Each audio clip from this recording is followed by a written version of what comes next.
Good evening, Holliston. It is Monday, December 8th, and it is very cold outside, but we are here at Town Hall to have the meeting of the Select Board this evening. We are a little late. We just had our annual Humanitarian Awards. We'll have a little more information about that a little later in the meeting where we can talk about that. But we're going to get our regular meeting started, and we're going to start off with reopening the classification hearing that we did last time. As I understand it, it's not changing anything. It's just that the state certified after we did it, and now we just have to go through the votes with a certified classification. There is one change. There is one change? Well, then I would like to hear more about that. So why don't you gentlemen come up? Do I need to read the public notice? Yeah, let's do that. Let's do that while they're sitting down, and then they can introduce themselves. Give me 1 minute, I will pull that up. Okay. So because it is technically a public hearing, we're just going to open it, and we'll be, Tina is grabbing that language right as we speak. Yes. Frank, you do send a lot of emails. That's why you look up classification. You know, Were we the 28th? It was the 24th? 24th. Was the Yeah. original. Well, but the motion, or? I think, oh, I'm sorry, it's right there. I have the motions, but. No, we need the motion for the open the public hearing. We can just open the public hearing for Move the to class. open the public hearing at For- 7:08 for the Yeah. tax classification hearing. Second. All right, all those in favor, it's our roll call. Tina? Yes. Damon? Yep. And I vote yes, so the public hearing is now open. So if you could just identify yourselves, because your back's turned to the Zoom, just so that people know who we're talking to, and, I'm Jeff Marshall. I am the chair of the Board of Assessors. okay. And I'm Kevin Rudden, the principal assessor. Okay, and so as a, what I just, there's one change you said, and Right. if you could just kind of outline what that one change Well, is. if you call it the first hearing, we said the DOR had yet to approve a few things. Okay, And the DOR subsequently approved our official new growth figure, okay, which triggered them to say you need to rehold the public hearing. gotcha. The only thing that has changed since our discussion on November 24th was the proposed property tax rate, once again, subject to DOR final approval. In November was $14.30. Mm-hmm, It is now $14.29 okay, when we got all the paperwork in and blessed. okay. And that is the only change. There were two questions asked at the last hearing, and I'll be happy to repeat them and answer them. Sure, if you want to. The first question was, does every town charge a personal property tax? And the answer to that was yes. And the second question was, could you theoretically lower the tax on businesses? And the answer is there is no legal mechanism. And what I did not elaborate the last time is if you do, the burden then shifts to the residents.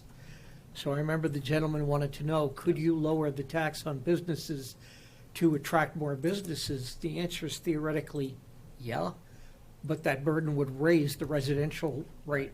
And the exact example I came up with after that is, and I'll use the percentages we have now. If you want to raise $1 through taxes right now, or $1 to spend on something, 88 cents of that dollar is coming from residential taxpayers and 12 cents from commercial. If you wanted to drop the commercial in half to 6 cents, there's only one group to go to make that up, and that would raise the residential share to 94 cents, Right. which makes no sense because usually when you shift, you're lowering the residential. Right. So those were the two questions asked. If anybody has any more, we're Okay. happy to answer them. Any clarifications, Tina? None. Okay. Damon, you're good? All right. Do you want to make any other comments, or you? No, I mean, Okay. Kevin gave a good summary, so. Okay. Yes. You would like a motion, one motion tonight for, or we're voting need to them do them all all? Yeah. All righty. Yeah, and we just, I because, have them if you don't. Updated. yeah, just because we're in a public hearing, we'll just also make sure that if anybody has any other questions from the public, we can open that up. Does anyone in the room have any questions about the public hearing for the classification hearing? Hearing none. Is anyone on the call today on the Zoom call have any questions for the assessors or the select board about the classification hearing at this time? You can raise your hand through the reaction button.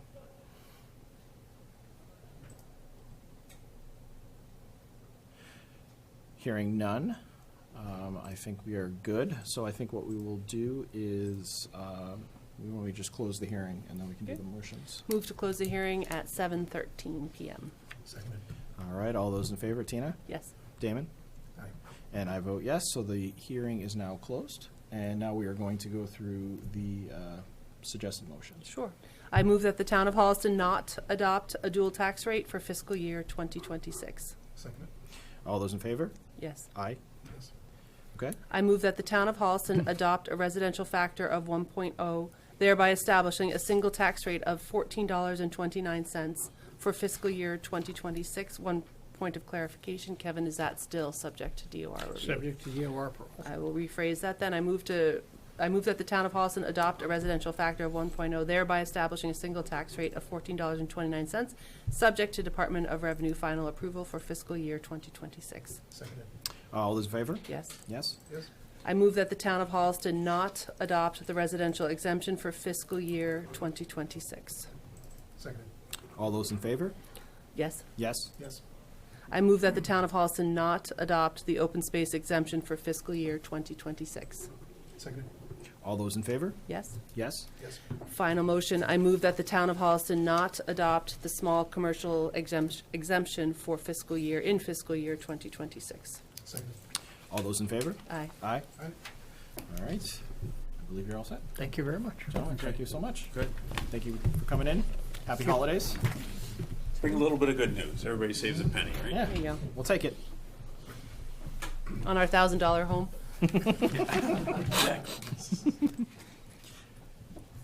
All right.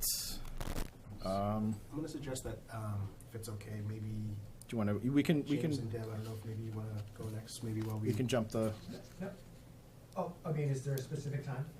no. No, there's not. Doesn't matter. No, do you mind? Well, but the going- other one is, we're Yeah, kind do of you waiting mind for going some first? We'll wait information. for some Oh, more yeah, no, information. no. So, We're on. you're on. The board enthusiastically welcomes him to the table now. Please come, please. Join us. Take the captain's chair. Good evening. Good evening. Good evening. Thank you for coming out on this cold night. Thanks for having us. If you could just identify yourselves for the people at home. So that- James Keys, Facility Director for the Town of Holliston. Deborah Moore, 183 Mill Street, Chair of the Golf Course Advisory Committee. Wonderful. And we're here to talk about the revolving fund for the golf course. Yep, we're actually here to request an exceedance of the revolving fund limit for FY '26. Okay. Town meeting set the limit at $350,000 this past spring. Yep. Certain things have come up where we need to make some capital purchases and improvements to the course Okay. that require us to ultimately exceed the limit for this year. Okay. And so Debbie, you have the presentation here. So Debbie's going to go through it quickly. Okay. Just with some history, because I think a lot of people don't realize that the town owns this golf course. The operation of the course is leased to New England Golf, but the physical structures and the golf course itself, the land is owned by the town. And I think a lot of people, and maybe certainly folks watching, don't realize that. So, Okay. Debbie, take it away. Okay. Exactly what James said, why we're here. But if you just go to the next slide. In 1986, it was owned privately, and it was being sold to a developer, and according to the state regulations, the town had first right of refusal, so a grassroots movement was started, and it was successful. And that gave the town, actually, it says 196 up there, but it was 183 acres of land. And in 1987, when the town, that happened in November, December. So in 1987, which was the first year it was operational under the town, there were 22,000 rounds of golf that year, and the town realized $33,000 back to the town. And next slide. And you can see from the previous slide what it looked like when we bought it, and now this is what it looks like as of 2001. We have the new clubhouse with a restaurant, pro shop, and we have a maintenance building on another part of the golf course at the end of Pine Oak Road. And we also have a tent area that has been added. And the course, after that first year, has contributed $60,000 a year to the town's general fund. And that totals $2.220 million in contributions. And it increased 2 years, in 2024, to $87,000 because of the great contract that we were able to secure from New England Golf. So that was a very positive thing. And in the last 3 years, the play at the golf course has increased steadily. In 2023, it was 42,500 rounds. Then in '24, it was 43,400 rounds. And in 2025, we've topped all that at 45,000 rounds of golf. So it's just really great news for the golf course, for the town, where some golf courses in the area are, slowly going under for different reasons. This is great news for Pinecrest. And the course management contract in 2024, the first year was $520,000 with a $10,000 annual increase for 3 years. And then if we go the 2 optional years, it would stay the $240,000. So what is that 520,000? Is that to the revolving Down, fund? that was back to the revolving fund, yeah. That's to the revolving fund, But okay. 87,000 of that automatically goes in off the top to the town's general fund. Okay, so it's 433 to the revolving fund and 87 to the general fund? Yeah. Is that right? Okay. Yep. And then for the restaurant contract, we got the best contract we've ever had for $45,000 a year for the 3-year term and an optional 2-year extension. And the monies that come into the revolving fund, those pay for all the improvements to the course. There was, from when we built the clubhouse and maintenance building and the new septic systems and that whole big capital improvement, we always were able to pay the bond on that, but it was very tight in those years because golf after 9/11 kind of crashed a bit. And so it was very tight and we didn't have a lot of money to make a lot of improvements at that time. So now with the contracts that we have, we're making up for that time to make the improvements that it's needed. And I think we're, really catching up. So if you could go to the next slide. And this is our 5-year capital improvement plan for FY 2026. Cart path to the clubhouse from Prentice Street. That is just got approved by Concom, so we'll be doing that in the spring, the beginning of the spring. The netting at the 3rd fairway and the practice range, that was just put up at Thanksgiving. They literally were working. They were working Thanksgiving Day. Thanksgiving Day. So that's great because there were safety issues, and that's why we needed to put up the netting. The range drainage and first fairway, we've just completed that in the last several weeks. Irrigation at the range and the putting green, that's to be done. The tree work, architect's fees go in with the tee reconstruction, you can see in the next slide, and that just finished last week. And the architect came out, was very happy with how everything looks. And the tees are so much bigger, like 3 times the size now because of the increased play at the golf course. The tees we had for many years were very small, and they couldn't take all the increased play. So this is a great improvement to the course. And then cart path work to be done. And then, as James can speak, because he takes care of this part of everything up there, all the operational preventive maintenance and things like that, he can speak to those improvements. So And utilities, by the way. And that was And the new utilities, for FY 20, actually FY '25, it started. Yeah. All the utility costs, which are roughly about $25,000 a year, were covered under a budget line, actually in my budget, in the facilities budget.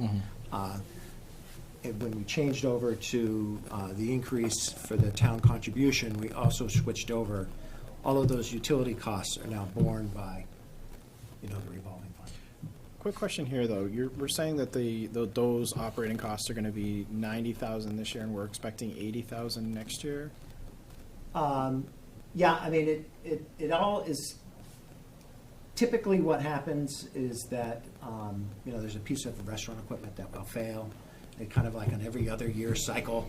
So it's another dishwasher for $5,000. It's another, those types So of costs. those things are what you're factoring in? Yes, is that- Got it. yes. Okay, so it's Yeah, just kind of yeah. like just, Smaller appliance, I mean, they're still small, $10,000 they're is small something. time capital Yes. investments. Got it. Something Okay. that's not worth, going out to town meeting for, or certainly to Right. lay out here in the capital improvement plan. But the restaurant equipment does have a certain half-life, and we're routinely replacing certain components of that. Got it. Okay, thank you. And as you can see in FY 2027, we started out with the pump station, which we want to move up now because of recommendations from the company that maintains it, that it's something that we should do and not get caught in the middle of a season, that it doesn't function properly. Sure. And it's over 25 years old, so it's really It's reached time. its limit. That's the crux, basically, of the request tonight. Gotcha. Is we're shifting the pump station from FY '27 to now, so we can, if we get approval, we can start getting it built, because it has to Yeah. be custom-made, Okay. and installed before the summer season. Gotcha. Is that a quote, the 170? Yes, that's a quote. And obviously, we'd go out to bid, hopefully we could drive the cost down, but that Okay. is off a quote, yes. And then you can see, we have more Ts in the works for 2027, and then range netting, and then again, James with his operating replacements. And then if we move the pump station up into 2026, we can do more of the cart paths that need to be done. Some of the cart paths had been done like 25 years ago, and so they're getting, ruts, and it's kind of a safety issue really for people that are walking on them. So they really need to be addressed. And if you go to the next slide. Deb, just to confirm, so for fiscal year '27, should the cart path be moved up to '26, that pump station project comes off of '27, so that $350,000 is decreased by 170, but is then Increased by increased 120. again by 120? That's exactly. Okay. And in 2028, we're looking at bunker renovations, 3 more Ts to be done, and then James's operating budget. And in '29, 2 more Ts, cart paths, drainage, and the operating budget again. And then in 2029, that's repeated. It's Yeah, 29. we're there twice, sorry about that, so. Okay. Now, like T's and cart paths and those kinds of things, how often should they be replaced? Like every 10 years, 20 years, 5 The- years, or as needed? These should last hopefully through our lifetime. I mean, the ones that have been there that we've been working with since the town took it over in Okay. '86, and prior to that, I think they were the original ones. I Oh, don't wow. think there was, Okay. over the years, we've tried to add like a forward tee to give more rest time to the back tee, and it's kind of just been like Band-Aid approaches. Now, if you saw the new tees that we have put in this year and last year, they're, like I said, 3 times the size, and it just changes the whole look of the golf course. And we've had such great reviews from the golfers. They're really happy with the first 3, and first 4, and I think they'll be very excited about these 3 that were just done a couple of weeks ago. Wonderful. The benefit of enlarging is that the tee markers can be moved around.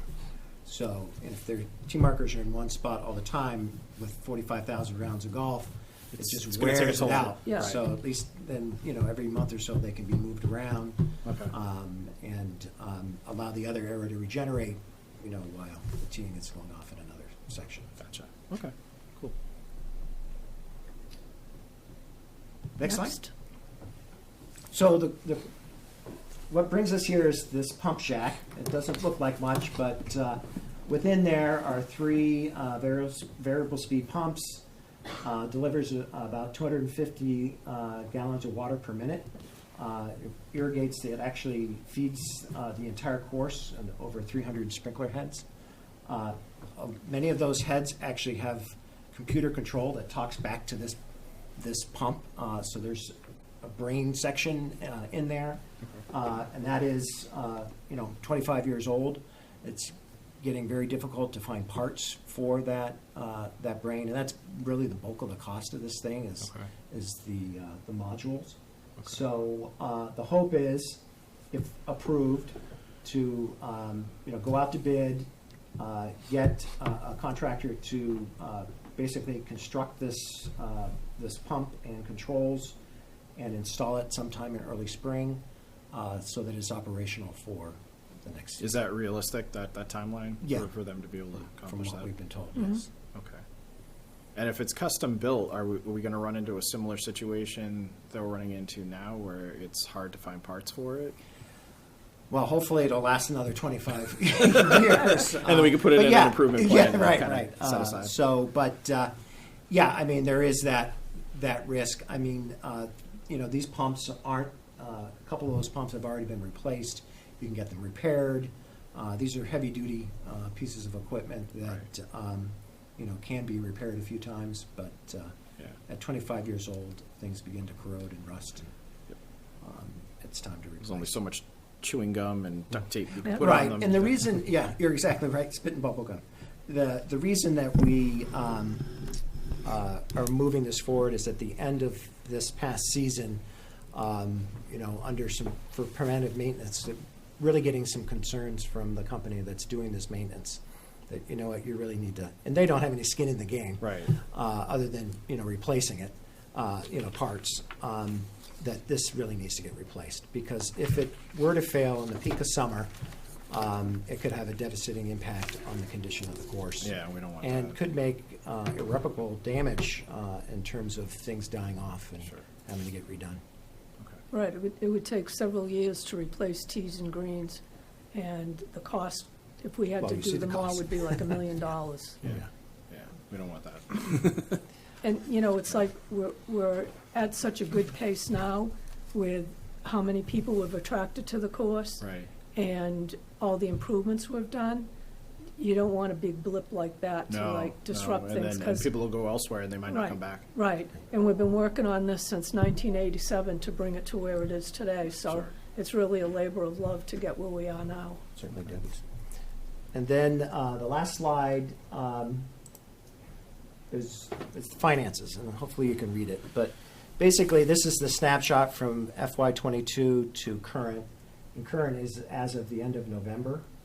You can see the top line is the starting fund balance. You can see in fiscal '25, and part of '26, we reap the benefits of those much larger contracts that we negotiated with New England Golf and Anthony's on the Green. So basically, if we look at this current space, so we started at the revolving fund balance with $431,000.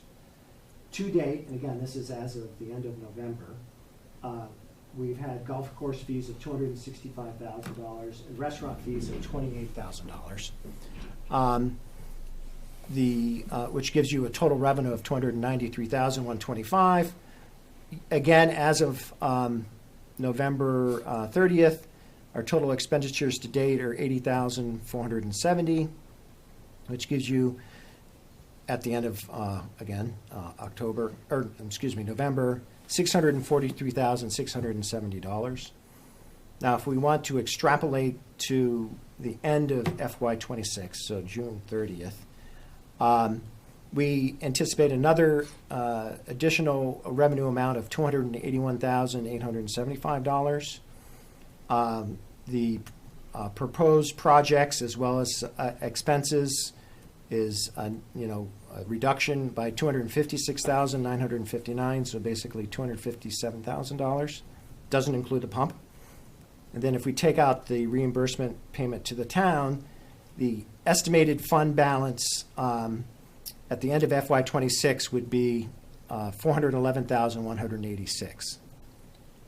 So that 87, I didn't take it out of that last number, I apologize. Well, question I have here for you is, this is, to me personally, I'm speaking on behalf of myself, taking chairs, jump the line and to speak up here.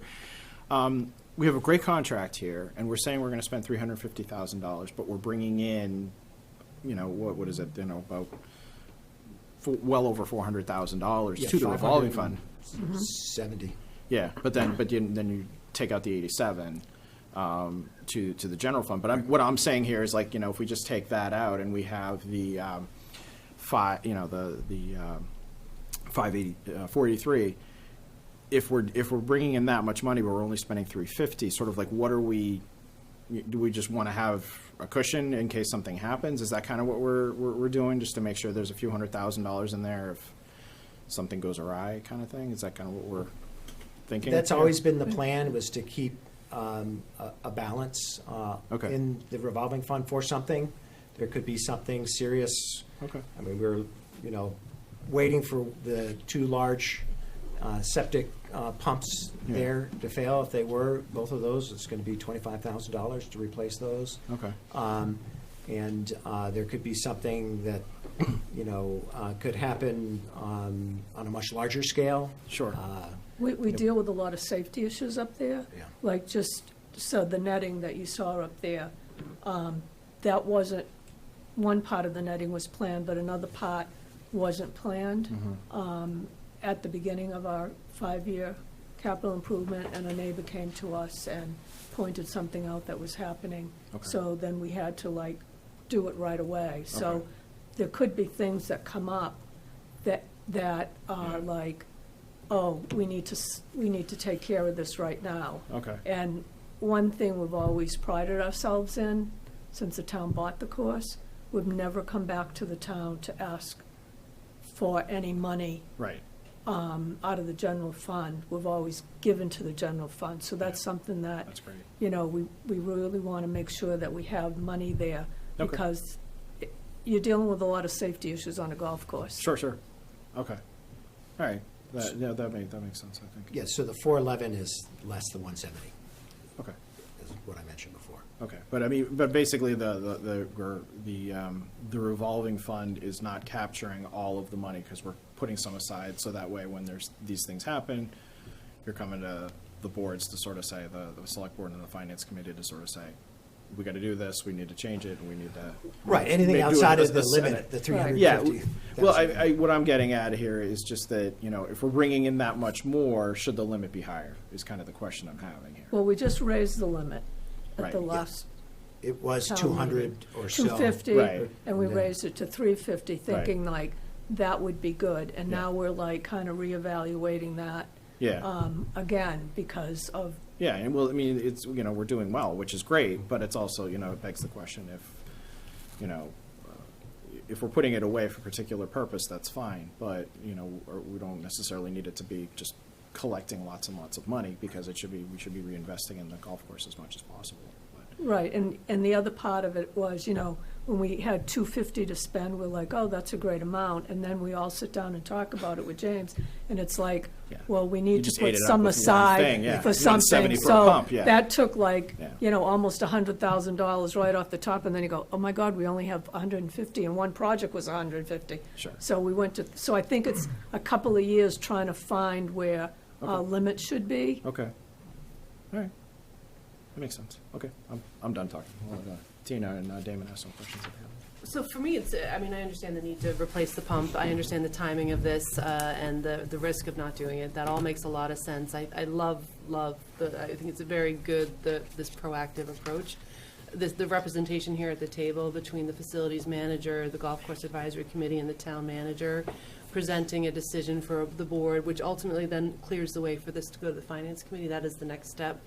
this is a very solid way to go about handling decisions like this, so really appreciate this collaborative and cohesive, and it does feel proactive. I'm sure nobody wanted the news that the pump had broken, but to be getting that news in December and having some number of months to prepare, this feels like things are working well, is how I would describe it. Communication sharing, preparing boards to make decisions, and maintaining the asset, this feels really good. So my questions really are, we don't often get to see the level of detail here for the golf course, so I'm just going to veer off a little bit from the decision in front of the board with just a couple of questions. The fees that are charged for the player, who sets those fees? Is it the Golf Course Advisory Committee or is it New England Golf? New England Golf sets the fees, Okay. but they can only set them, make an increase so much per year. I think it's like $1 according to their Through the contract. contract, And then okay. if they wanted to do more, it has to come before the Golf Course Advisory Committee Okay. to ask permission to do it. But we've always had the thought that we should try to keep the fees at a more reasonable level. Sure. It's a course that, children can play at, seniors can play at, and on both ends of the spectrum, you want it to be open to people in those categories and to be able to make it affordable for them. So it's like, we're not out to charge as much as we possibly can for every person, because it's a town-owned facility, and we wanted to keep it so people in town could afford it. And we do get people from a lot of other surrounding towns Right. that come to play as well. Who pays for the water usage and mowing? Is that New England Golf, or is that out of that $520,000 that they're contractually obligated to pay? New England Golf pays to maintain the golf course. That includes all Outside the- of that 520? They have a superintendent, Okay. and Okay. they take care of the maintenance of the course, Okay. whatever that And would staff as well, I includes. assume? And the water comes from wells into the pond, Mhm. and we pump it out. Okay. New England Golf pays for the electricity Yeah. Okay. of those well pumps, Okay. but the town owns and maintains the wells. Okay. We had a whole program, I want to say, I could be a little off, but like maybe 20, 25 years ago, where we were exclusively on town water, and it was over a 3-year period that Moved to we wells. refurbished the well, Yeah. we put in new irrigation and so forth, so that the golf course could come off town water. Okay. And that was successful. So the maintenance of the asset itself, so the infrastructure within it, like the pump and the building as well, I assume, and the tees and the cart paths and so on, that falls to the town to manage through the revolving fund. Well, the golf course contract with the New England Golf Course, they pay for the maintenance of the tees, the greens, the fairways, the day-to-day maintenance. But when we do a capital project, like when we redo a whole tee, then that comes out of the capital account. Okay. They will do some very smaller projects, like if they had to, a couple of times they've done things like to maintain it that was more than just like mowing and fertilizing and everything. But anything like we're doing a whole tee and reconstructing it and so forth, that comes out of our capital account. Frank, does that follow the same approach we take as a town for capital projects? So if we hit a $10,000 mark, we're taking it out of an operating budget and we're putting into a capital? Is it the same? So, More or less. Yeah. okay, okay. All right, because what I'm wondering is there anything in the contract that would trigger New England Golf for contributing some amount of money to a pump repair of this size? But I think the answer is no, and that's okay. I understand that. So I'm just sort of blowing it up into bigger projects, that are unexpected. Would New England Golf ever be triggered through their contract to contribute some sum of money to a large capital expense that was otherwise not in this capital improvement plan, which I assume they also support? This plan was not developed solely by the Golf Course Advisory Committee. I imagine you're in consultation with New England Golf. Right, it's Over the needs. collaboration with New England Yeah. Golf, with And in this- James, Yep. and the committee itself. In this case, the pump was on it, so we're just Yeah, accelerating the schedule. We're just moving right? that Okay. up. And the pump Okay. maintenance, by the way, New England Golf does take care of that. Yeah, okay. In Okay. terms of that. And so, is there a clear definition of what the town Yeah, can right, base right. and not? I mean, there's these sort of gray areas, and we do have those conversations. So Right. they'll mention something that, the garage door,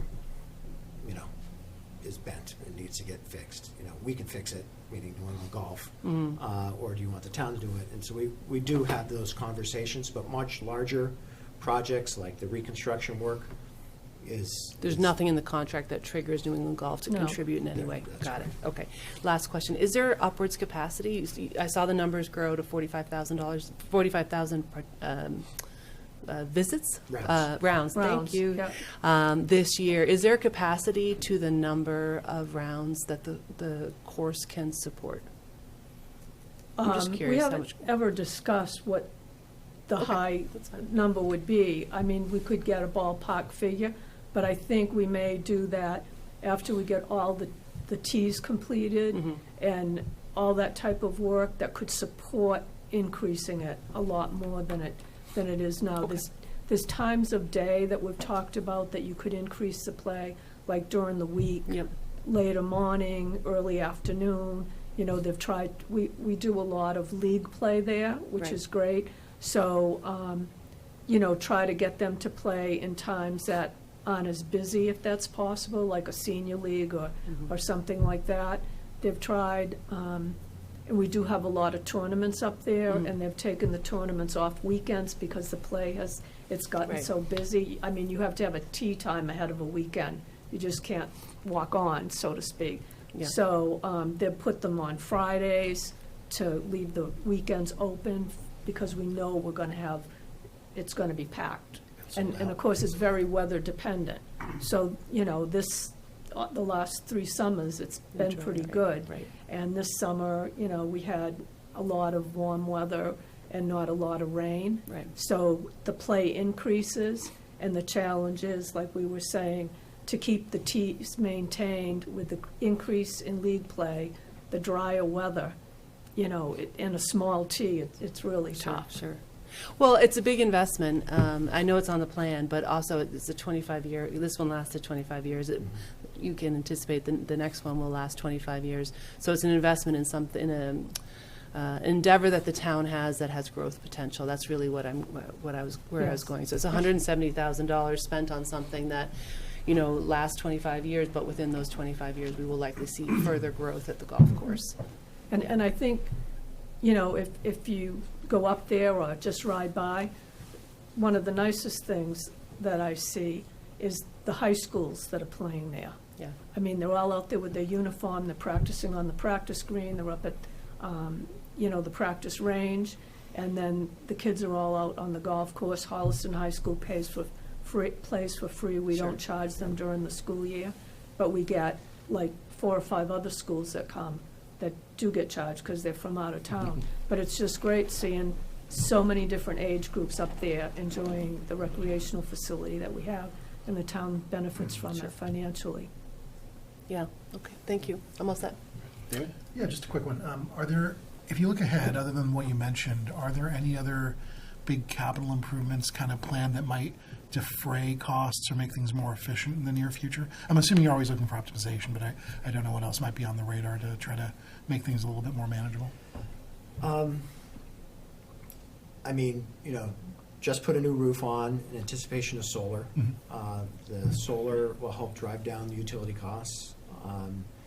The all-gas cart fleet switched over to all electric. Right. And so now we have all electric carts. And so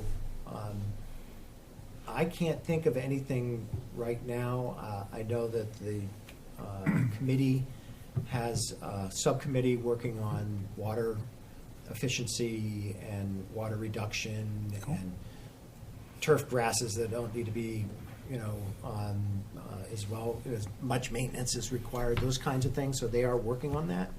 I'm sure Deb can talk more to it, but in terms of big capital things in the horizon, I don't see anything. Great. Okay, cool. Yeah, I'm sure it's forward. Look, I'm just interested. I was curious. How does how does this particular course compare to other golf courses in the region in terms of kind of like its performance when it comes to recapping costs? So I know we're a very it's a it's a pretty great value as far as a round of golf goes. Do we have an idea how much more of a value we're offering than other municipal golf courses? I think we are pretty cost effective compared to almost everyone in the region, right? We are, and one of the things about having New England Golf operating the course, they keep that in mind the whole time, and it really can benefit the town. Right.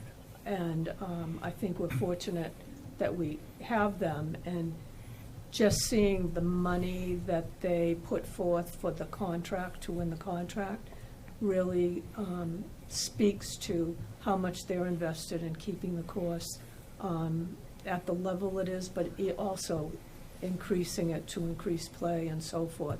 They're very committed to the golf course, and, you know, we all have our certain side of the interest, but we seem to be able to work together well to maintain the golf course and keep improving it and keep attracting the golfers. That's Come good. Sounds here. very amicable. That's good to hear.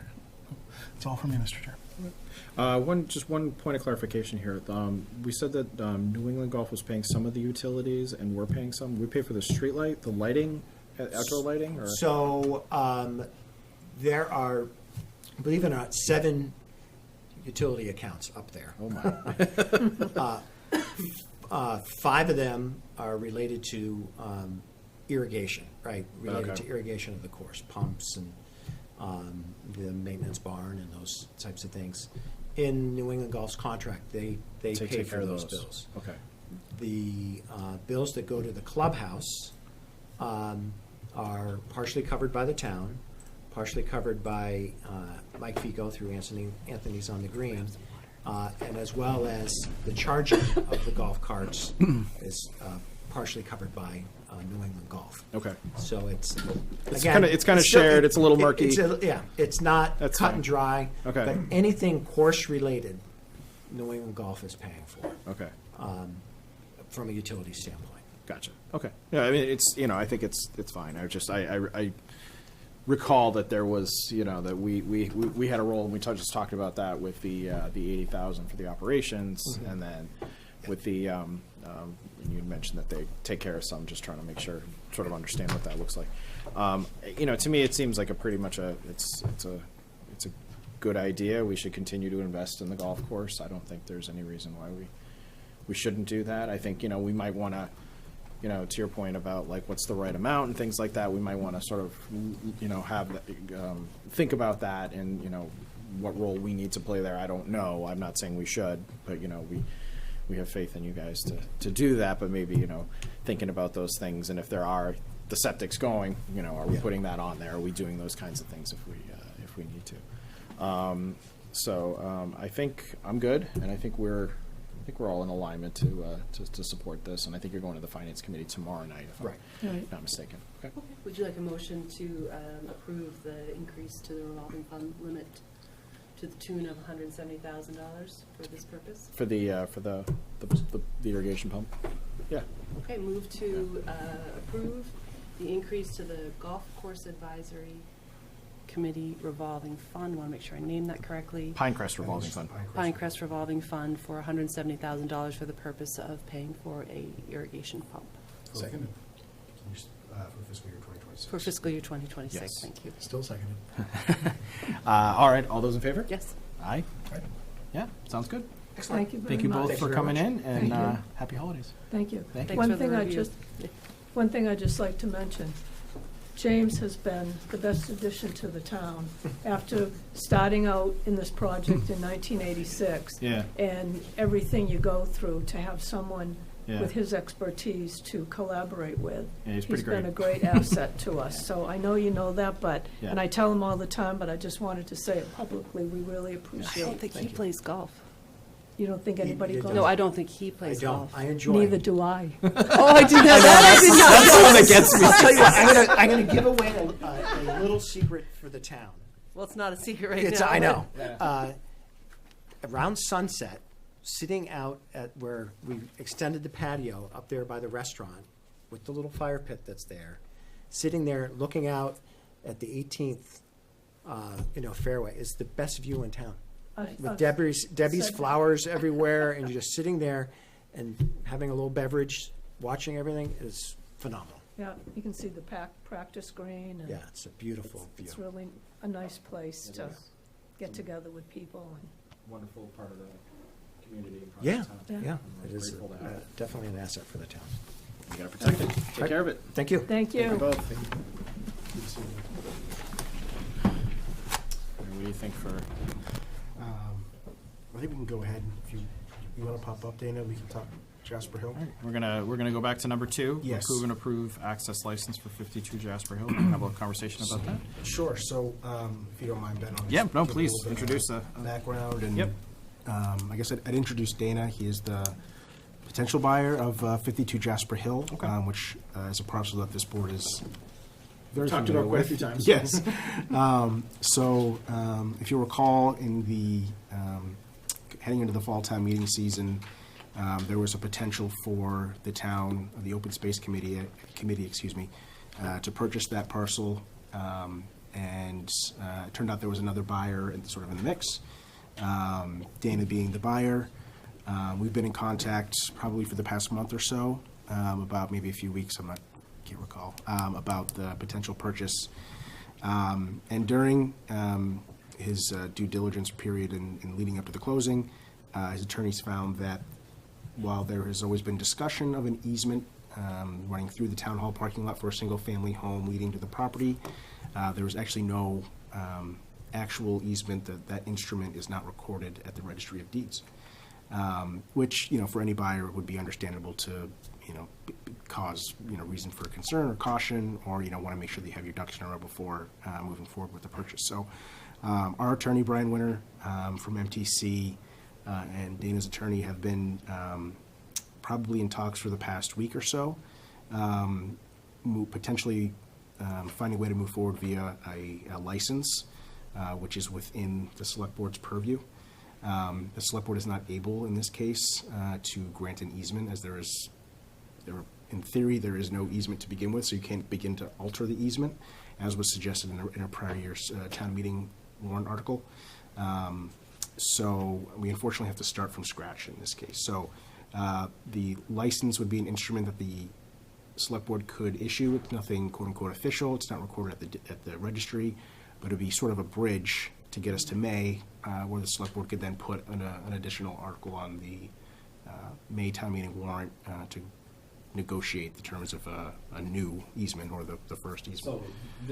So basically what we're saying too is that the previous agreement about the town meeting had presented, the article that town meeting had approved, allowing for the select board to negotiate terms of the easement would be, because it's obviously there is no easement. Correct. To challenge or to move with, that would just be sort of put aside, and we would be, like you said, starting over. Right, and so it sounds like, I don't know, the deed of the property of 52 Jasper Hill references an easement, but that official instrument has not been recorded at the registry, and so I think it's a little bit of a gray area. 17th century or something. Yeah, like that's where the cows walked, basically, and that's Yeah. how the road got And then there. they just kind of said, you have an easement. Yeah, that kind of like, thing. that's sort of where things stand now. Okay. Unfortunately, and I know Dana's in a little bit of a pinch, but it doesn't sound like we've been able to reach sort of an agreement in total on a license agreement as of tonight. I think that his attorney and our attorney are. The language to it. Correct. I've just been, that's sort of why I was texting in the middle of Deb's presentation, so I apologize, James and Deb. I think that there's certainly a chance that we can come to a fair agreement that would sort of get us to town meeting when an official easement could be recorded. I know that doesn't help you a lot, Dana, and obviously, you can say your piece, obviously, Yeah. but I just wanted to provide some context as to why this is sort of back on the agenda when this had been previously discussed. So Dana, I don't know if you have anything. Yeah, if you have any, you want to introduce yourself and sort of talk a little bit about it. Yeah, so I'm Dana Sanderson. I live on Avon Street. We love the downtown. I've been building in this town for 5 years now, and I'd always, permitting process, see that house, so I'd always, been intrigued by it, and the beauty of the structure. My plan was to, purchase and renovate, and then I have now opened up a can of worms, so excuse my informality, but I am learning all this. Frank has been helpful, but at the same time, I understand, we're on different sides here in an extent of knowing what's going on. Right. From what I've been told by the engineers is there is access, but from what the attorney says is that there isn't access, and it seems that it's due to the instrument never being recorded, and also that the lane of Jasper Hill Road doesn't have bounds set with the registry, so that's why the discrepancy has happened, I guess, and then even in being involved, meeting with people from the town,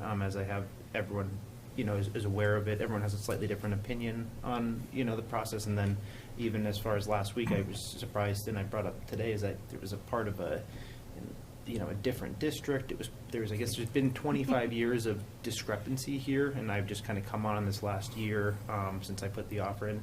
And then again with the town, I was unaware of the town trying to buy it, and then when I found out the town was buying it, it said it was denied by the finance committee to purchase it because there was unknowns. So I'm like, not to clear the air, but I'm unaware of the situation, and I guess I'm here to try to figure out what is the solution, and is there a suggestion from the board, or how to. I think ultimately what I would want is the easement recorded, because what I'm being told from the engineering perspective is the road has always been there. There are maps in 1875, 1908. The owner that Peyrusha, the person that owned it in the 70s, I guess he had multiple town meetings involving it and was adamant that, this is how it was.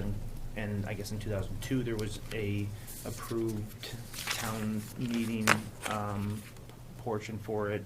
Okay. So I understand, time has passed, but I guess I just have come in here trying to Right. have access to the property, and then in the last, we were supposed to close in November, and they said, oh, well, don't close on this because it's We not need to have recorded. access, right. And then I understand the process of the town, we have to go through this. So I guess my intention here would be to get an easement in the next town meeting, Mhm. but it would be aligned with what I am doing there, not with what somebody else did there. And I guess Right. that is the discrepancy, is that I can't record like the other person's easement because it was based off of their development, which I do not plan on building, multiple $1 million homes there. And I think, like, just for clarification here, and, like, town meeting doesn't grant the easement, they allow us to this body and Right. the town manager for our, like, council to negotiate an easement that would then be, we could then approve something to that effect, I think is kind of how I understand it, right? Is that So, correct? yeah, and so my understanding is, I think it was 2023 when the last easement discussion was had with the prior development proposal. That article authorized you to have those negotiations. But I think that there's sort of two issues with that. One, the first, from Brian Winter's perspective, is that negotiation was for a very specific proposal, for a very Right. specific development. And I think it was under the assumption that there was an Correct. easement to. That's number two. To burden, if There you will, was, that there we was don't- an existing Right. easement that was sort of going to be altered. Right. But that no longer appears to be the case. So that's why the sort of license agreement was Yeah. pitched as a sort of, again, a bridge solution to get us to May. Right. So that maybe, I don't want to speak for you, but, if you were a little bit more comfortable with how that would, basically get you to May, when perhaps town meeting would approve something more formal. You never want to take for granted what could happen when I 300 know. residents It get can- in the same sometimes room. it can, yeah, sometimes things can go sideways, but Yeah, but they have approved other things in the past. I think there's been like two that I can remember. There was something Right. for senior housing up there that was approved, and then there's that easement that we're talking about here. And now I just, on Friday, found out about, so I guess I'm learning as Yeah. this has gone on, and I thought I had done as much due diligence, but yeah, I didn't even, and then we've been spoken about that earlier, and I guess that is not a thing anymore, right? But again, I don't, for me, it's, I guess, and I'm also, again, I didn't know that there was never an easement. I don't know how this legally works, I guess, but that is news to me that there was never an easement to even adjust or something, and I'm not trying to mix words. I just don't know how this legally works. I just assumed that since property, and also I've met with members of the historical commission that provided recent data, and they're saying, oh, they love the house, and there's reasons to consider it historical and the structure, and also at the same time it is cheaper and easier to build a new house there than it is to try to renovate that. But Right. My intentions have been to renovate what is there, Right. and follow what is by right. At the same time, this is, I'm not Yeah. an experienced big developer. I'm a home, builder, so. Now, I guess, I think, speaking for myself, I think it's a little, I think conceptually, I think this makes sense, I understand, but it's hard for us to vote on something that we don't have Yeah. in front of us. So I guess my question for you is, like, are there time constraints for you? Like, what is your, what are you looking for from this board to be able to feel comfortable with what's happening? Like, do you need us to do it today, or something happens, or do you have a couple weeks here that we can try to get a license that's And again, sorry to cut you off, but No, it's okay. what I understand is that I need to make a decision now, because it was supposed to close November 18th, and I was told to act on it, and the purchase and sale says that if there isn't clear access, we have, the 30 days to figure this out. So what I've been told by the seller is I need to act on this now. I am not an attorney, and I don't know exactly my legal, I want to Sure. keep it right by them, and I want to honor the contract and move forward. So the answer is, I'm told, yeah, I should be closing on this tomorrow. I understand. I also thought tonight coming into this, we had a license, but again, I understand there's attorney talk versus what I know, and they're saying that they're trying to figure out, how that would be worded. So I guess the reason I'm here is just to, see what the opinions, what the thoughts are. It seems that it's a very discussed topic Yeah. now, so I'm not trying to come in and disrupt anything that was there. I'm just trying I think, from what I understand, it sounds like you're working with the structure that's there. You're not looking to build a development or something like that. And so, to me personally, I'm interested to hear what my colleagues here think. If you're kind of doing what's already there and working with what's already there, I'm comfortable with a license of some kind and trying to make sure that you have a bridge to get you to town meeting, so that way you can access the property that would be yours. That makes sense for everybody. But given that, also there's, there are some legal hurdles here and stuff like that. So that's kind of where I'm sitting, but I'm interested, like, Tina, what you think and what your Well, thoughts are I on this. would like to first recognize Ben and Damon. We have before us a very patient neighbor, resident, and builder here, so thank you for your patience. Really appreciate you coming in here tonight. It's not everyone who would do so as graciously as you are, and I'm sorry for the experience that you're having, because I imagine it's been challenging. No one likes uncertainty, and no one likes delays, and you've been very patient with the town of Holliston, so thank you. Would like to recognize that. I understand, though, that your patience is probably limited, and your understanding of the situation, desire to learn more is probably limited as well. So it was good to hear you clarify what you're looking for from the board. And to that end, what I would say is, as a one of three, I'm very motivated to see the town reach a solution for you and what you have proposed. So I think I'm like-minded with with Ben in that regard, and probably Damon as well. I'm curious how we move forward tonight in a way that meets Dana where he needs us to be. I think there probably are a couple options. I think we could probably do a motion that's contingent perhaps, but that's Yeah. to be discussed. I think that the single-family home that you're proposing, whether it's the building that's there or not, I'm very motivated that it be a single-family home. And I see a path forward. We just need to find it. Yeah, and I Precisely. I would say that to that end, like, I'm not sure exactly what we can do here, how that works, how that's worded, how that functions, but given what he's asking for, is there something, is there a motion we could do that says, the attorneys can work out the language, and we vote on it officially next time when we see the language, or we have a contingent vote, and then we officially vote, just to make sure that, like, we're not holding up his process in this. Ben, I do have one clarifying question. You gave me pause when you mentioned that the boundaries aren't known. Did I hear you correctly? Yeah, so and this was from the civil engineer who has done extensive work there, and the boundaries that he couldn't point were directly related to Jasper Hill Road, so that he couldn't, the actual lot is clearly marked thoroughly, but the access of that road is, I guess the terminology he uses, that there weren't bounds to mark off of. And a point for, full disclosure, he said, well, it would actually go through where people park, so there would be that could be a concern down the line if you were to mark it one way. And I think in the 2023 easement, it showed a discrepancy between existing and proposed, and in the proposed, the road would then go around to allow for better parking. And I think that is also a concern of mine, is because I'm not trying to disrupt parking. Yep. I live in the downtown, I understand that is a priority, so that was the, no coordinates for the road is, I guess, what he was saying as far as bounds that he couldn't mark off of, that it was written in the deeds, the access follows this, but the calculations weren't provided, is my understanding.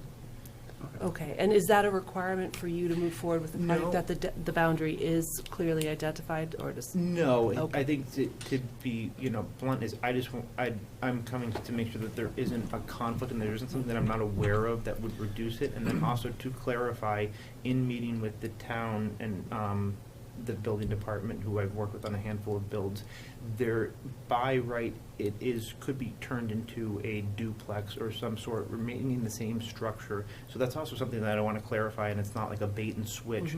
And that was my concern when something was, yes, a single-family zone, but anything that is allowed per single-family zone would be allowed there in the future. I'm not trying to do a 7-lot development. I'm just trying to abide by the current zoning bylaws. So with meeting with the building department, I can pull a demo permit. Once we demo the interior, we can then assess the framing, and because it is 100, and I have to bring everything up to today's code. So that's another reason why, I don't have the answers of what it's going to be. It's I have to buy it, I have to expose what's there, and then I can fully plan.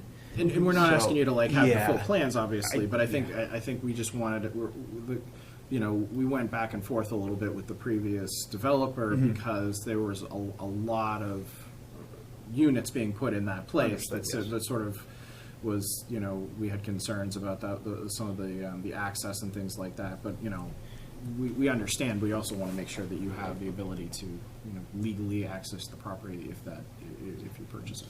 Yeah, so I guess to clarify, what I would like to is to maintain the legal access to that property and whatever is allowed by the current zoning for the single family, just, and also, and from a side note, I feel we need more affordable homes and we don't need more $1.6 million homes, and there's nothing against that, but my personal, feeling on it is we need to, so that's a side note. It's just, if it does allow for 2, families to live there, I think even better. We enjoy the downtown, so. I think my question for Frank then is just, in some contexts, not having the boundaries of a road determined to some standard is an issue. I don't think that applies here. So my question is whether there's a need for surveying to be done to establish those boundaries. But I just want it out on the table. We can take it off the table, but I don't want to say to Dana that we're going to move in a direction not fully understanding what that would mean, so. For the purpose, I think for the purposes of the license, just in the way that it's gone back and forth, I can show you the draft access plan, which is basically, Danny, you can correct me if I'm wrong, but it's basically a sketch of the parking lot. Okay. An engineered plan that, engineered for other purposes, but sort of non-engineered sketches as to where the access This is what I would was be. provided Yeah. from them. Very familiar drawing. Okay, so yeah. And so, for the license, I don't believe the surveying would be required. When the easement, if and when the Yeah, easement we'd is have to actually be very recorded. specific. But Yeah. at least for the interim, we can do that, Okay, and then work okay. towards That's my gut. For Yeah. like a town meeting, we could see what we needed to do, if we needed to do additional work to make sure that we had clarity for you and for the town on what was going on up there. Are you? Yes. You're good. Damon, questions? Yeah, I'm in alignment with the rest of the board. I'm very amenable to the idea of a license, especially on a contingent motion or something similar, if we can do that. As long as you're fully, aware of the fact as a builder that there's a certain inherent risk when it comes to anything that will eventually go to town meeting, easement or otherwise. I know that's where the riches are. They're in the risk absorption. And I would love to see that property put to good use like you're describing. So I think you're here in good faith, and I'm hoping we can help you. Yeah, and I do have, I mean, we would certainly, if that's the direction we're going, we would certainly bring it to town meeting and push for it to make sure that happened. We've done that in the past, and, town meeting has supported considerably more complicated things in that space. Mm-hmm. So I think this would be, I don't think this would, I think we would definitely bring it forward, and I think we can speak to it pretty reasonably. Just I think we have to sort of figure out how we get there, I think is kind of what we're trying to figure out right now. So I guess the question is, Frank, since we don't have language to really vote on, should we give a vote just as, as an act so the negotiations can continue, and then maybe he can see about, from your perspective, if that is sufficient, and then we vote on the license when it's official, or, I kind of want to know, like, would that work for you? Like, if we could say something, because I mean, at this point, we'd have to give you something kind of vague. Excuse me for interrupting, wouldn't the motion be to direct the town manager to develop a license agreement? Right, I think they're already doing that. I think the question is, I mean, we can certainly do that, but, I think he'd probably need more than that, because he would need to know that the select board was going to support something. Right, I mean, because even if they had an agreement and we said no, then you would kind of be stuck in the same position you're in. And I know we can't support anything without having that. I would say, I mean, Dana, I don't know if you would characterize it otherwise, and by all means, feel free to push back, but I do get the sense that in general, the board is supportive of sort of putting something in pen to paper that would get us through to May. Yes.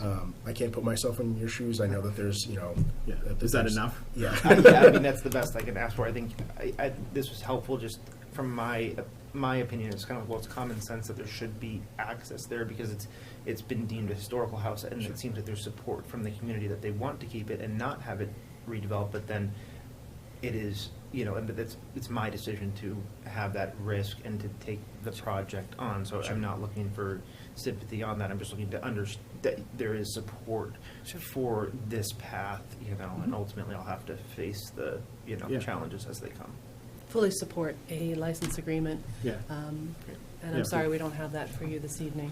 Yeah, no, I think we all definitely support the license agreement.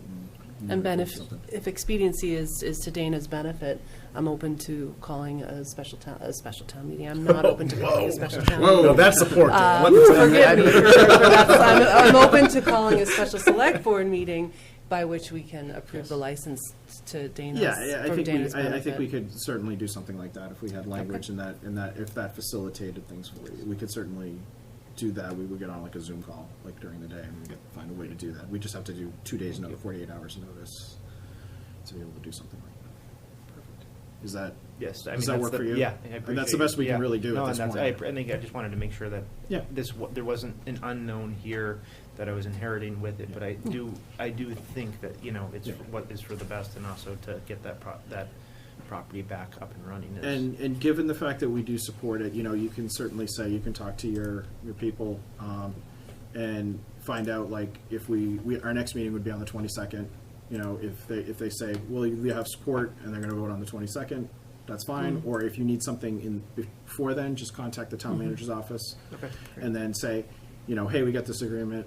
They need me to have a vote of the select board to support this license. I need it to be official. And then we can, depending on the day, we can probably get you something within a couple of days to vote on, and if that helps you. So just let us know what works best for you. Just recapitulate what the chair said. We have to give folks a notice of 48 hours to have a special meeting. Business days. Business days. So like Saturday, Sunday don't count. And we need a little time, just a little time in front of that to actually get that posted and make sure we can. Thank you. So if you tell us today, we can get something like, Thursday, that kind of thing. So. I do know, and again, I'm no attorney, so I can't speak. I just know I'm the middleman here, trying to figure it's a out, tough and spot I to don't be want to in. make the wrong assumption in either way. And I'm Totally. learning a lot as we go here. We want to support you. We want to see how you can be successful. So just let us, keep us apprised of what works. And if the 22nd's fine, we can just put it on our agenda. And if you need something before then, let Frank know, and we will move as quickly as we can. Thank you. It's an education you didn't know you need and maybe didn't want. Yeah. Well, thank you for coming in this Thank evening. you very much. Appreciate it. We'll probably be talking to you again really Sure, soon. yes. Thank you very much. All right. Next up on the agenda, we have annual license renewals. So we do this every year. We renew our licenses. They start on as of January 1st for a variety of things. We're the licensing authority. So we have asked Donna to leave us some pens to make sure that we didn't run out of pens for signing things, because I've had that happen to me on more than one occasion where I'm scratching because my pen was running out of ink. So thank you, Donna, for doing that. And so we have a lot of licenses, and I'm not sure the best way to do this. Have we done this, like, we've done by grouping, right? Like, In the past, we've done it a number of ways. My very first time as clerk, we read every single one. we're not doing that. We're not doing that. We've done them in bulk. I will say, though, that, no, Damon did not have to read all of No, them. I didn't have to Right. read. It was lovely, So we thank can you. do a consent vote in a way. I just want to call out one thing. Frank and I were talking earlier. As clerk, I was doing my due diligence in Yeah. preparing for tonight, and There's a there couple is that are there's two for a couple of them. Is that the one you're saying? no. There's one right off the top that we're going to pull out and a motion separately. Okay. Okay. And I know there were two that Donna told me that we had, I think there are two in there because there's still some things pending so that they can continue to operate, but then the additional license is available with. Yes, so actually, one of them is the same, but for different issues. The one is Be Social, and the other one is Depot Package Store, which is, the purchase and sale is still Yeah. going through. So we have two versions just in case. Okay, so they continue to have business. So we can, and I think those are the only things. I think everything else is and which one do you wanted to pull? So I'm pulling out Be Social. When we had this before us about a month ago, Yeah. there was approval of the license that was contingent or subject Right. to the business owner completing some items with the land use department. Right. And so we had conditioned that motion, which we Yes. would look to do tonight as well. I just don't remember exactly how it was worded, but I don't think I have to repeat it as long as the intent is the same. So Yeah. we would do that one separate from the bulk, which leaves Sure. 56, 55 Yeah, we additional. should probably pull out, thank you for catching that. But there was the other one, the Depot, so we could pull those two out because there's two for each of those, just because. And we would give them the one that they're currently under, and then if, upon approval, we would give them the other one. Okay, That's the way I was talking to Donna about doing that. She would Got give them it, okay. the one that's right, and then the other one, we would wait until it was approved by. yeah, I would say that's not a function of the motion that we No, pass. it is- It's more it just is- a it is- process of signing, but sure, Yeah, yep, it I'll is catch it not, so. when we go through the signatures. So how would you like to handle it? Would you like me to do the bulk first and then Be Social with Sure. the condition? Yeah, we can do that. Why don't we just Okay. do as presented for the bulk, and then we can do just Be Social. Okay. Move to approve annual license renewals as presented, including alcoholic beverage, common victualler, entertainment, used car dealer, and motor vehicle junk. So again, move to approve licenses annual license renewals as presented. Seconded. All those in favor? Aye. Aye. Aye. Okay. And the And- second would be for move to approve the annual license renewal for Be Social contingent upon subject to their reconciliation or completion of tasks with the land use department. Well, I think we want to be careful there because there's two licenses, and we want to make sure that one of them is not contingent and the other one would be, as I understand it, right? So I could be, I think one was, One is the alcohol. yes, yeah, so they have the alcohol license, I think, there's two alcohol license, one with the structure, one without Okay. the proposed structure. That's correct. Okay. Which falls under the items to be completed with the building inspector and land use department. Got it. Yep. Okay.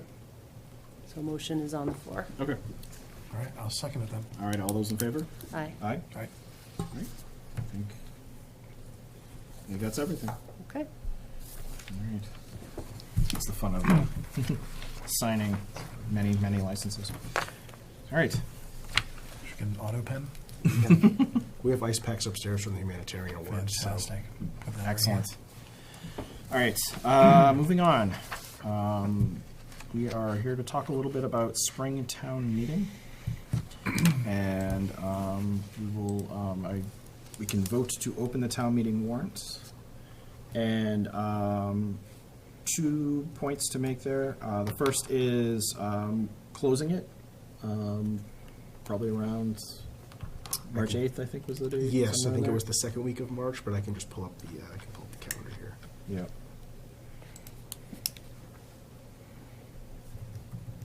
And that gives, it will be open for 90 days, which is a pretty good length of time. Okay, so the right now we have the warrant finalized. March 9th. March 9th? Okay. Yep, warrant closes. So we could close it for March 9th. And that's the, that's when it would be closed for citizens petitions and such, probably 4 PM or some to that effect. And then the other thing is do we have a press release that we can get out there? We will put that out this week, yes. So we will put Perfect. that, we send out to Holliston Reporter, Holliston Local News, and we'll put it on the webpage as well. Perfect. And then, so, town meeting is scheduled for May 11th, 2026. And then, do we have to, we don't have to open the other ones, right? We're just talking about. Yeah, we just wanted to put it on there. The town clerk has officially confirmed those dates Okay. Across the street at the high school, so we just wanted to put them out there as soon as Fall possible. town meeting, October 19th, and town election would be May 19th, 2026. Okay. Any questions or comments there? None at all? No? All right, I'll take a motion to open the May town meeting warrant for the May 11th, 2026 Springtown meeting.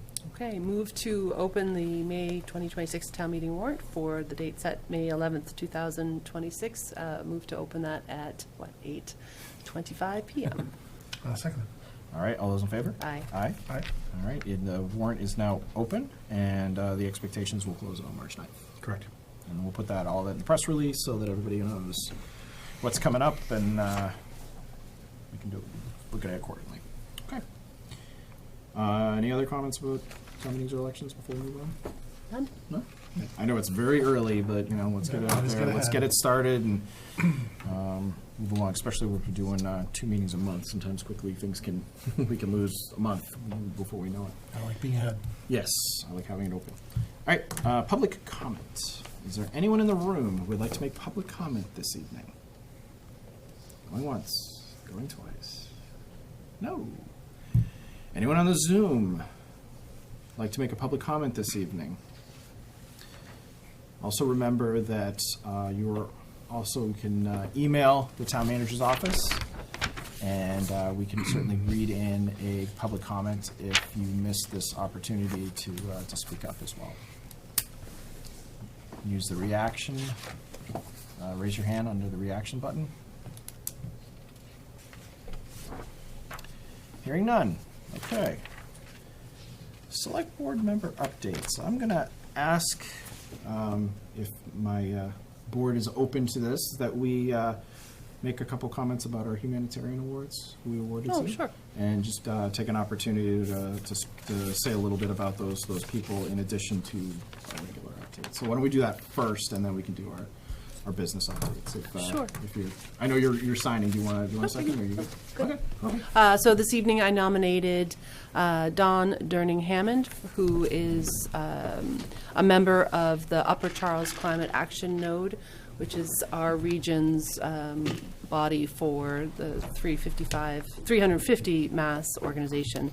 So I nominated Dawn for her work here in Holliston, supporting all manner of sustainability and climate change initiatives and policies for the town of Holliston. She's been a tremendous support to the board. She's been a tremendous support to the sustainability manager and town administrator prior to Frank, and town manager Frank now. So she is a strong advocate. She is a leader of her efforts that demonstrates gratitude, and she is collaborative, and she is effective. And the humanitarian awards are for those who show care, compassion, concern for fellow residents, and certainly her work to make Holliston a cleaner and more healthy environment benefits all. So, Dawn Durning-Hammond, and I look forward to seeing her in the future at a board meeting. It's always a delight when the Upper Charles Climate Action Group walk in the door. So, yeah, Great. it was an easy nomination, for sure. Wonderful. Damon? Yeah, I nominated Kathy McKenna. Kathy is a longtime Holliston resident, and which I just found out that she was also a neighbor of mine years ago, and I didn't even know. She lost her mother to cancer quite early, and she took a lot of those feelings and a passion for her friendship with her mother to open up a local thrift store down on Woodland Street called My Mother, My Friend, which is a nonprofit and raises money for the American Cancer Society. She took a really difficult situation and made that into something that really contributes to our local town, and also a safe space for other people who are dealing with similar issues to come and talk, which she always invites people to do. So I was very happy to nominate her. And what is the address? Because she just opened in October. Folks I'll may have not. to get that I think for you you. said 358 I believe Woodland. I've seen the sign. I mean, Yeah. you're driving down Woodland Street. You Got it in my kind of can't notes. miss it. 358 Woodland Street. Nice. Thank you. All right, for me, I nominated Walter McGrath to be the my humanitarian award winner this year. Walter has been someone we see in many different places. He works with a lot of veterans groups. He's part of the American Legion. He also is on the Memorial Day Committee, and he's been on the Veterans Day Committee and helping making those events take place. He has volunteered at the pantry, the Holliston Pantry, and he has also been a member of the Blair Square Committee and helping to help beautify the town. And Walter has been somebody he has quietly made sure that a lot of these things get done efficiently, effectively, and they're done well. And he's a major component in making those things happen and to supporting so many members of the community. And it was a privilege of mine to be able to give him that award. And he's a good guy doing lots of good things for the town. So, and we, hearing you two with your nominees too, there's a lot of great people, and you see so many great people all the time doing so many great things, and it's a good night to be able to say thank you to folks like that. I know James mentioned earlier that one of the most beautiful scenes in Holliston, and I don't disagree, is up at Pinecrest, looking out over the 18th hole, was it? Another beautiful space in Holliston is to walk down the trail in the evening past the War Monument, that Walter was instrumental through his role on the Blair Square Committee to make sure was done well, and was done, period, but also done well. And when you are there at night, and it's illuminated, it's a very moving but also very contemplative space. So he's contributed in ways that will live on forever in that sense too. So good people. Very good people. All right. Any other updates? Liaison, events, future agenda items, anything on yours? No, except I survived Thanksgiving, so I'm happy for that. Congratulations. Yep, thank you very much. No other updates. It was a quiet 2 weeks in terms of board activity. Okay. Yeah, I'll just, on a semi-personal note, the Lions Club held its annual Santa breakfast this Sunday. I spent 5 hours flipping pancakes. It was a lot of fun. That organization has a lot to be proud of. The Holliston Lions is one of the most active Lions groups in the state, renowned for the amount of charity time they put in. It was a wonderful event, lots of kids, lots of families. So kudos to them for making our town a better place. I'll leave it at that. Wonderful. And of course, I'm the one who actually has a bunch of updates. So a couple things. The first is the schools have asked to come to us on the 22nd to chat with us about things. So they'll be on our agenda on the 22nd to talk to us. Another update, I am meeting with, we have Envisioning Future Holliston tomorrow evening, and I've been working with a couple other members to talk about a couple different things, but one of them in particular that has come up is, and this board has talked about a little bit about, is master plan, and thinking about the strategic plan and the role of Envisioning Future Holliston in that process. One of the things that I'm suggesting, and I think we should do, the select board should do, is we should reach out to the Economic Development Committee and have a conversation with them in this process as well. I think there's some real energy to look at some of these things and to take an opportunity. I mean, we have a lot of potential commercial growth in our pipeline, and there might be some misses, and having some conversations with them to, Specifically regarding your master plan? among other things, but I think we can get other, but I think involving them in this process as well. Okay. I think I'm the liaison for the Economic Development Committee, so I'll Okay. work with Melanie to find a time to Sure. go to one of their meetings. Okay. That's fine. I mean, if you're up for it, I've been certainly talking to a few of them Okay. as well. But if you want to do that too, I think that would be great. Sure. I wasn't implying that you had to, so I apologize if that came across that way. But I think meeting with the Economic Development Committee in sort of a formal way to start talking about some of these things, and seeing what other things that we can think about, especially getting ready for town meeting in the spring. On a different note, it's almost January, and it's almost time to evaluate town manager. So I just wanted to let everybody know I am working on an evaluation form with Frank, and we'll get some agreement there. We'll talk to council, just make sure everything's okay, everything seems okay. And so it's coming in a few weeks, but I wanted to let you know that it is on my radar, and it is something that I'm working on, because this will be the first time we're evaluating a town manager with a new act.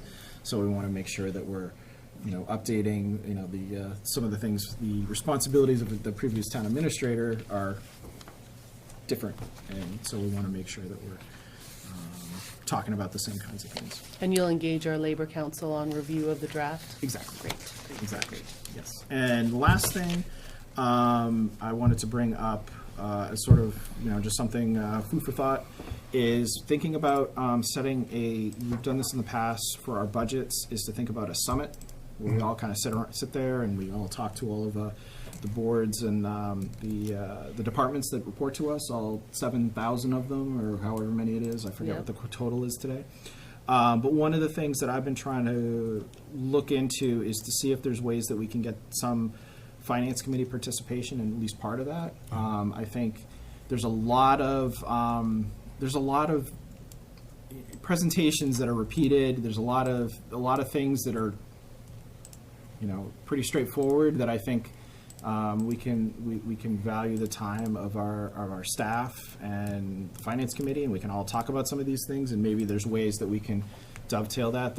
I don't think it's not as simple. I mean, there's some other ideas within that, namely that one of the things is the finance committee wants us to approve a budget before they review it. So thinking about that logistically and thinking about what that looks like. So don't need to make any comments now. I just kind of wanted to put it on your radar to think about it, and then, maybe early January we can have a little bit of a deeper conversation about what we all think about that and what that looks like. And I think there's some space for us to make sure we maintain agency, but also give the finance committee an opportunity to participate in at least part of the day. Could we chunk the presentations to allow for the liaisons from the finance committee to come in? So if it's, Sure. let's say it's fire, DPW, and police, have one liaison from the finance committee. Sure. Or- That the invitation is to that liaison? I don't know what that looks like. I Okay. mean, that could be one of it. It could be invite the whole committee. It Okay. could be, it could be one of the things thrown around is that maybe we do some of the smaller, simpler budgets in the morning. We invite the finance committee. They participate in that process, and then we get to some of the bigger, larger, more complicated ones that they're probably going to want to talk to on their own anyway. We say you can stay, but we're not going to have you participate in this process. One thing we all have in common before we have our budget hearing day is we all have the level one. Mhm. Okay. So that can be a great, it's a common ground that One we. would think. Well, Yes. one is, we're all as equally prepared. When each board starts their budget review process, we're all on the same page in terms of the materials that we have to begin our preparation. Totally, and I think, the part of the challenge is logistic, because the finance committee expects us to be able to say, yes, you can talk to the finance committee about this particular budget, and we've approved it for them to go to them.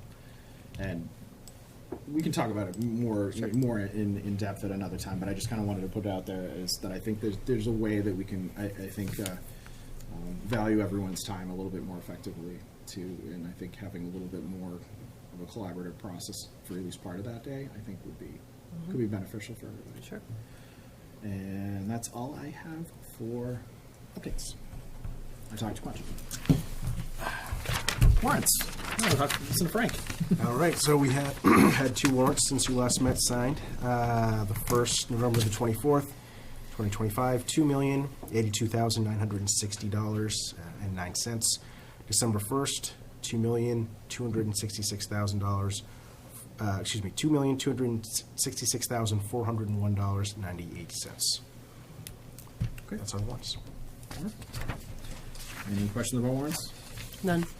Negative. Okay. Comments from the town manager. Sure. So I try to let you guys go first because I realize I'm getting through this and then you guys have to rush to get yours in. So I'll try that out from now on. Okay. Again, just want to congratulate the 2025 recipients of the Humanitarian Awards, Walter McGrath, Kathy McKenna, and Dawn During-Hammond. The recording of tonight's award ceremony will be available on HCAT for those who want to rewatch it, so keep an eye out Isn't for it that. the hub now? Oh, excuse me. I apologize. It is the hub. Thank you. That will be reflected in my review that you just heard reference. Okay, so the town was recently notified by Mass Housing that the proposed residential development project at 194 Lowland Street is indeed eligible to move through the 40B process. The full eligibility letter for Mass Housing can be found on the town's website. The website has a link on the homepage dedicated to this project. Additional information will be uploaded as it is available. The Zoning Board of Appeals has no scheduled meetings on this project scheduled yet, but they are expected to begin in February or March of 2026. Any questions on that before I go ahead? Okay. A couple or a few other town projects to provide updates on. So I'll run through Goodwill Park, Norfolk Street infrastructure work, and the downtown sewer project. So for Goodwill Park, the revitalization addition to the existing stone structure that's on the campus is expected to be completed, including with mini splits, lighting, and interior electric work sometime next week. At that time, the pavers as well as the benches, including the Timothy O'Connell Memorial Bench, will be set, and the flagpole for the memorial will be in place. The site will then be demobilized at that point until March, when weather allows for the delivery and installation of the prefabbed bathroom unit. Once this is delivered and installed, the contractors will have a 3 to 4 week window for the exterior finish of that unit, as well as the remaining pavers. At that time, the finishing touches will be put on the granite, and the rest of the planters will be put on around the site. So that project is coming along quite nicely.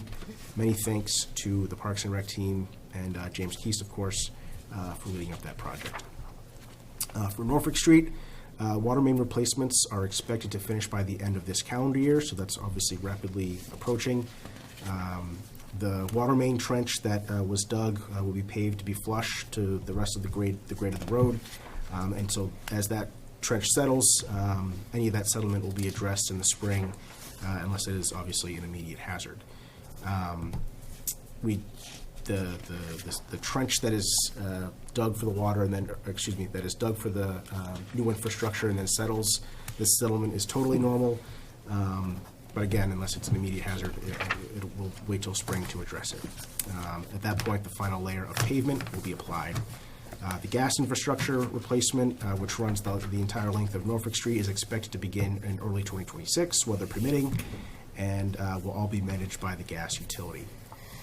Extension of the sidewalk infrastructure along Norfolk is currently in design, with no set start date for this work.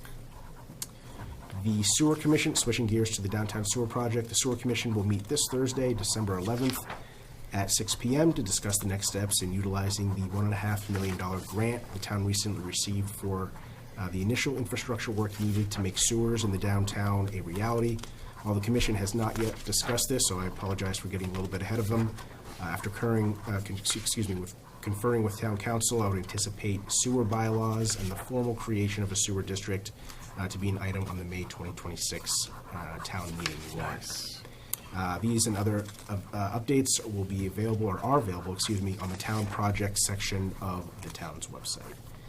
Any questions on any of those projects? Just confirming I heard you correctly, the anticipation is this May's town meeting warrant will include potentially articles related to a sewer district and other bylaws. Yes, so we need bylaws for the district itself, and included in those bylaws would actually be a map of sorts that would actually establish the formal district. Okay, thank you.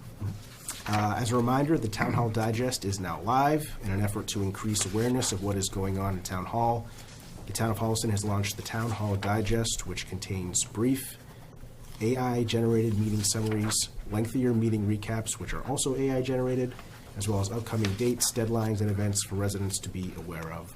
If you are interested in subscribing, please visit the town's website to create a Notify Me account.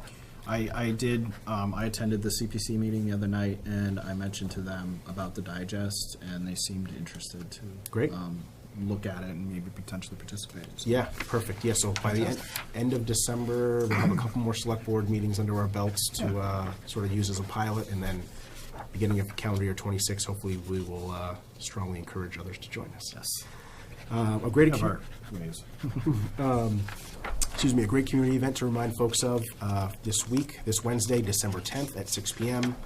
The Holliston Youth and Family Services Department, the Holliston Drug and Alcohol Awareness Coalition, and the Holliston Police Department, and the SAFE Coalition, will host a Parent Wellness and Safety Night at the Holliston High School Library. Please join town staff and others for an evening focused on keeping Holliston teens safe and supported. One other community quick update: with the weather getting colder, a reminder that at the Highway Garage on Arch Street, a salt and sand mix is available for resident use. Again, that's at the Highway Garage on Arch Street. That is the town manager update for December the 8th. The select board will meet again on December the 22nd. Any questions, comments about the update? Thank you. David? Do we have, kind of numbers of how many people are looking at the AI-generated updates from the town? So last I checked, there was about 220 subscribers, but I will double check that number tomorrow and see if it has grown. Our last one that we sent out was the day after Thanksgiving, or no, the day before Thanksgiving, and we'll send the next one out this coming Friday, likely. Oh, okay. Excellent. Thank you. Mm-hmm. Awesome. All right. Moving on. Board business. We have a consent agenda. Are both of you comfortable with keeping everything on the consent agenda? Yes. Okay. All right. I will take a motion to approve the consent agenda as presented. So moved. Second it. All right. All those in favor? Aye. Aye. Aye. All right. The consent agenda has been approved. Check. Any other business? Tina? None tonight. David? None tonight. Frank? I have none. I have no other business. Said it all. So I will take a motion to adjourn at 8:45 p.m. So moved. Second it. All right. All those in favor? Aye. Aye. Aye. We are adjourned at 8:45. Holliston, we will see you again on December 22nd. Have a wonderful evening and stay warm.